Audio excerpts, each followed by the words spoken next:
আসসালামু আলাইকুম। আজকে আমি খুবই মজাদার একটা লাড্ডু বানিয়েছি। এটা হলো গাজরের লাড্ডু। কিন্তু দেখে মনেই হবে না যে এটা গাজরের, আর খেতেও মনেই হবে না যে এটা গাজরের আপনি খাচ্ছেন। এত টেস্ট, এত মজা। আশা করছি ভিডিওটা ভালো লাগবে। সেজন্য আমি নিয়ে নিয়েছি এখানে অনেকগুলো গাজর। তারপর এগুলোকে ছিলে ধুয়ে আমি পানি ঝরায় নিয়েছি। এরপরে একটা গ্রেটারের সাহায্যে গ্রেট করে নিলাম। এরপর আমি ডাইরেক্ট পাতিলি বসাই দিছি দুধ দিয়ে। তারপর এখন দিয়ে দিব এখানে এলাচি, দারচিনি, তারপর আর তেজপাতা। আমি এলাচি অবশ্য গুঁড়া দিব, এলাচিটা এখানে গোটা ইউজ করি নাই। তারপর সামান্য একটু ব্যালেন্সের জন্য দিয়ে দিচ্ছি সল্ট। আর এখানে আমি ইউজ করব কনডেন্স মিল্ক এবং এভাপোরেটেড মিল্কও দিব একটুখানি। আর এখানে 2 রকমের বাদাম নিয়ে নিয়েছি, কাজু বাদাম এবং পেস্তাশিও।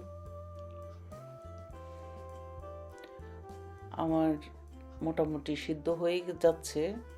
আমি একটু চেক করে দেখব সিদ্ধ হয়েছে কিনা। না হলে আমি আরেকটু ঢাকনা দিয়ে আরও রান্না করব সিদ্ধ হওয়ার জন্য।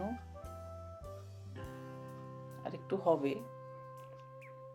তারপর এখন দিয়ে দিচ্ছি আমি এখানে এলাচির গুঁড়া। এলাচি গুঁড়া করে রাখছিলাম আমি, ওখান থেকে এলাচি গুঁড়া দিয়ে দিচ্ছি। আর এটা চাইলে আপনারা সব রাতেও বানাতে পারেন, আবার সামনে ঈদ আসতেছে, ঈদের মধ্যেও বানাতে পারেন। খুবই টেস্টি এবং খুবই মজা।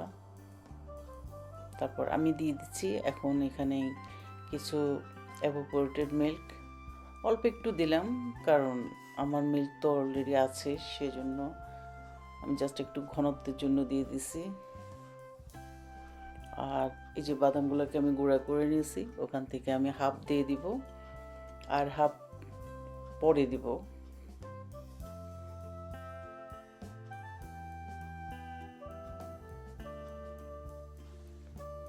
তারপর এখন দিয়ে দিচ্ছি, এটা হলো কনডেন্স মিল্ক, আমি পুরো কনডেন্স মিল্কটা দিয়ে দিচ্ছি।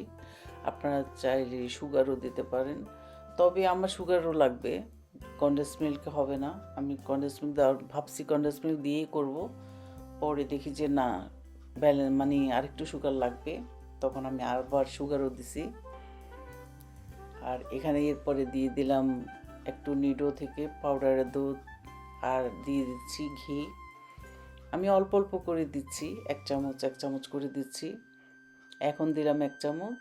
যখন আরেকটু ঘন হয়ে আসবে, পানি টেনে আসবে, তখন আরেক চামচ দিব। এইভাবে করে আমি পুরো ঘিটা যখন উঠে আসবে, তারপর আমার হালুয়াটা হয়ে যাবে।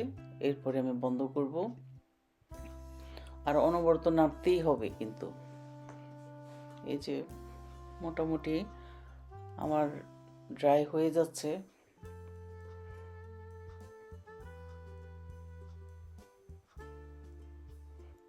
এখন আমি আরেকটু যে বাদাম গুঁড়া করে রাখছি, ওখান থেকে আরেকটু বাদাম দিয়ে দিচ্ছি। আর টেস্টটা অবশ্যই দেখবেন কেমন হলো। আমার চিনি, তারপর সব কিছু ঠিক আছে।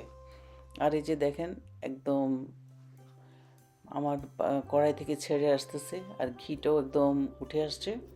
বাস এরপরে আমি যখন একটু হালকা গরম থাকবে, তখন এগুলো বানিয়ে নিচ্ছি, কারণ পুরো ঠান্ডা হয়ে গেলে করা যায়। তারপরে আমার একটু তাড়া ছিল, সেজন্য আমি একটু ঠান্ডা হওয়ার আগেই করে নিচ্ছি। আর এই যে লাস্টে একটু বাদামের মধ্যে এগুলোকে মোড়াই নিচ্ছি। আশা করছি ভিডিওটা ভালো লাগবে। ভালো লাগলে অবশ্যই লাইক করবেন, শেয়ার করবেন, আমার চ্যানেলকে সাবস্ক্রাইব করবেন। আজকে পর্যন্তই। আল্লাহ হাফিজ।